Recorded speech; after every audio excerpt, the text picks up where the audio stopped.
बिल्कुल घर की बात कह रहा हूं। प्रियाजू का स्वभाव ही है ऐसा, लूट लो, लूट सके तो लूट। बहुत भोरी है प्रियाजू, बहुत भोरी। राधा राधा इतने में रीझ जाएंगी। महान तो कहना ही क्या है, सब महानों के महान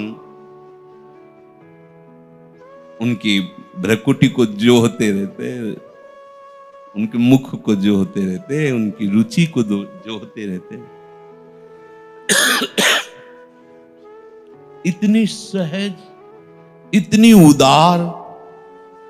ने कहूं न, तुम्हें विश्वास नहीं हो रहा क्या? ने कहूं न ऋषि कहूं, भूली हूं न होत से। कभी गुस्सा नहीं आता श्री जी को। प्रेम समुद्र है भाई, प्रेम समुद्र का सार। कभी ध्रुवदास जी ने आगे लिखा, धन्य धन्य धन्य तेई जे इनके उपास। उपासना का तात्पर्य अगरबत्ती धूपबत्ती लगाना ही केवल नहीं है। उपासना का तात्पर्य होता है अपने आराध्य देव के नजदीक रहना। उपासन, नजदीक रहना, बिल्कुल समीप रहना। मतलब छिन छिन बिहरत संग, छिन छिन निरखत प्रेम भरे, छिन जस कहे तबंग, ये उपासना।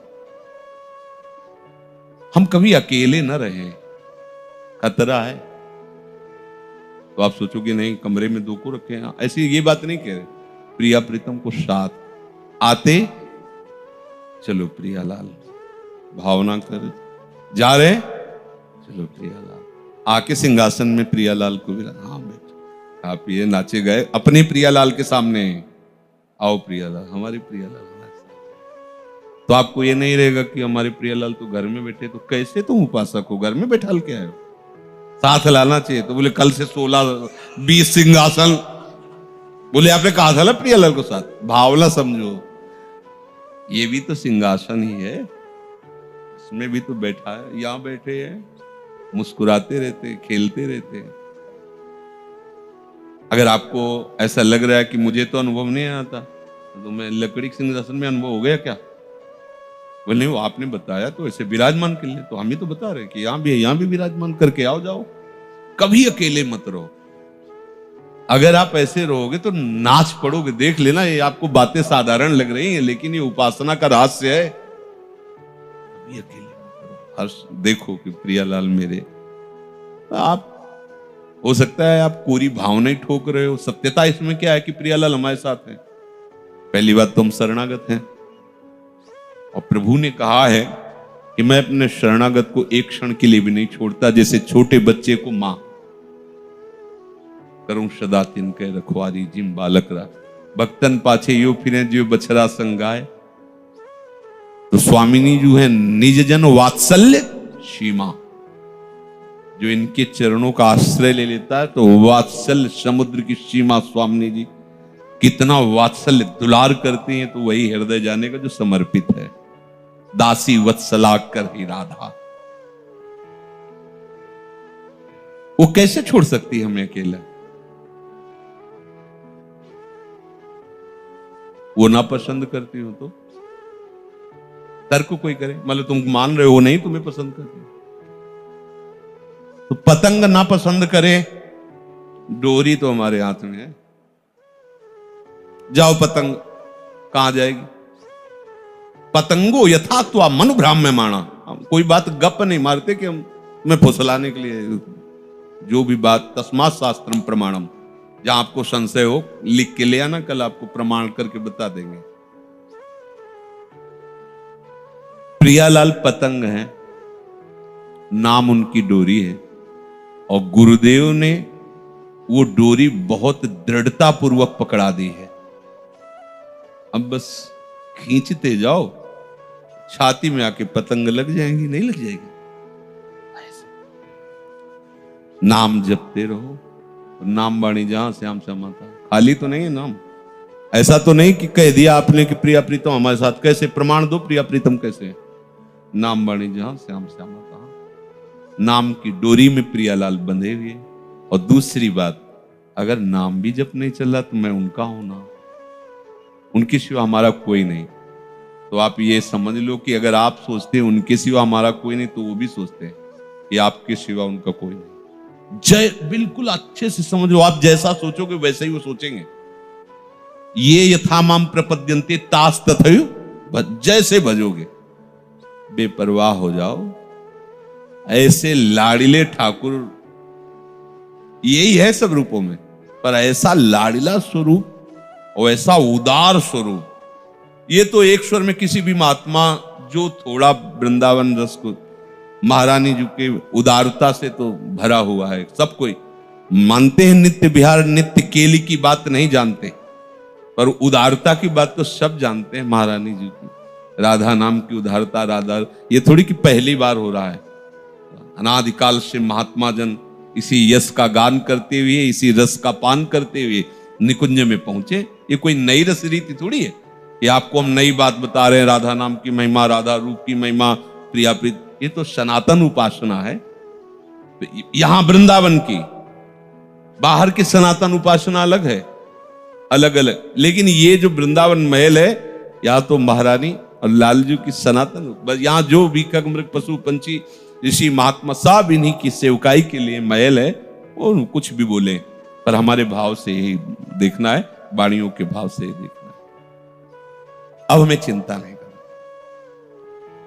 खूब सत्संग सुनो, आनंदित रहो, पर हृदय में ये बात बैठा लो कि प्रियालाल हमारे साधन है, प्रियालाल ही हमारे साधन है।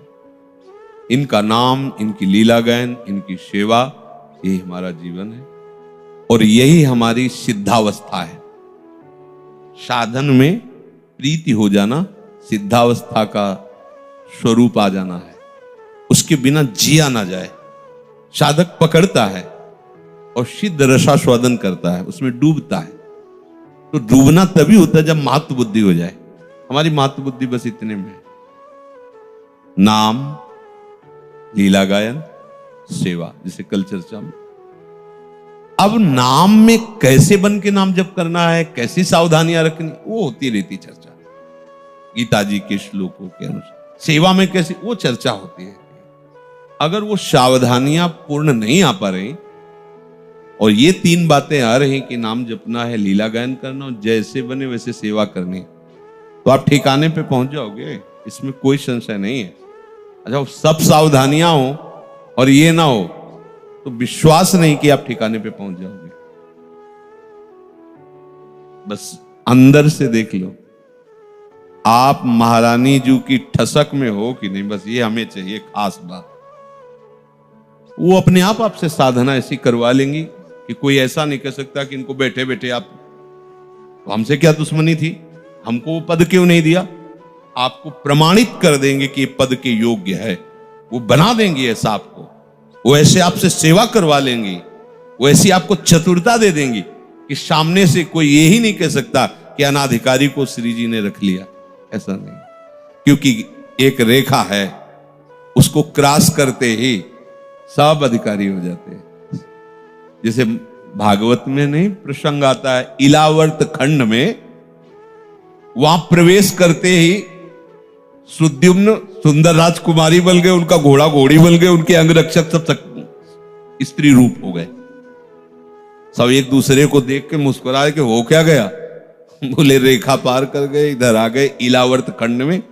और यहां भगवान महादेव जी के द्वारा रचित विधान है, क्योंकि ये उमा और महादेव की विहरण स्थली है, यहां कोई भी पुरुष प्रवेश नहीं कर सकता। इसलिए यहां जो भी प्रवेश करता है वो सब ऐसा हो जाता है। महादेव जी भी जहां कि चरण रज अपने माथे पे रखना चाहते हो, नित्य विहार रस है, यहां भी एक रेखा खींची हुई है। अनजाने में ही उस रेखा को पार कर गए तो बल गए ना। तो ये इस रेखा में दम नहीं है क्या? अरे इस रेखा में तो महादेव जी को भी बदल दे ऐसी भी, जो वहां का सिद्धांत रखने वाले हैं। ब्रज के रास में ही गोपी भाव को स्वीकार करके महाराज सम्मिलित हुए। ये तो महा नित्य विहार रस है। अगर उस रेखा को गुरुजनों से सुना है कि पक्षी भी तो शैचरी भाव को प्राप्त हो जाएगा।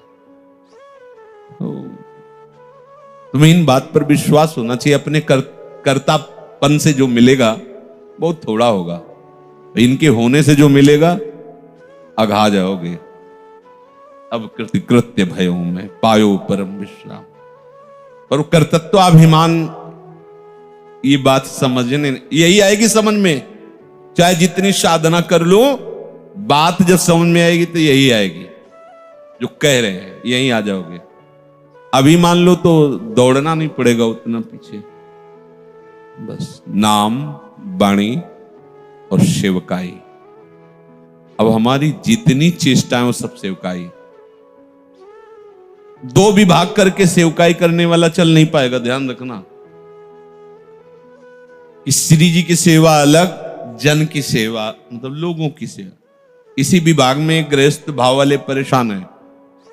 अरे बाबा जी तो ठीक चलेगा, लेकिन हमारा पत्नी के अनुकूल तुम चलो, पुत्र के अनुकूल चलो, माता पिता के अनुकूल चलो, धर्म के अनुकूल चलो, और ये अनुकूलता श्री जी के लिए कर दो, हो गई साधना। अच्छे से करो। उपासक वही होता है, वो जो करेगा बहुत मनोयोग से करेगा। उपासक और बहिर्मुख में अंतर है। दोनों को सोहनी पकड़ा दो, सोहनी बता देगी कि इसमें बहिर्मुख कौन है। उपासक की सोहनी ऐसी होगी कि देखने लायक होगी, इतना तिनका भी नहीं होगा, और उसकी झाड़ू की झाड़ू अलग अलग नजर आएगी, पता है तो बहिर्मुख है वो, अभी डूबा नहीं है, न नाम में न रूप में, न सेवकाई के भाव में। पात्र मार्जन करेगा तो कहीं भी, कुछ लोग ऐसे भी पात्र मार्जन करते हैं कि दूसरे दिन उसमें देखो तो दाल के चिन्ह बने हुए पात्र। हम देखी हुई बातें कहते हैं, जल्दी जल्दी ऐसे नहीं। श्री जी की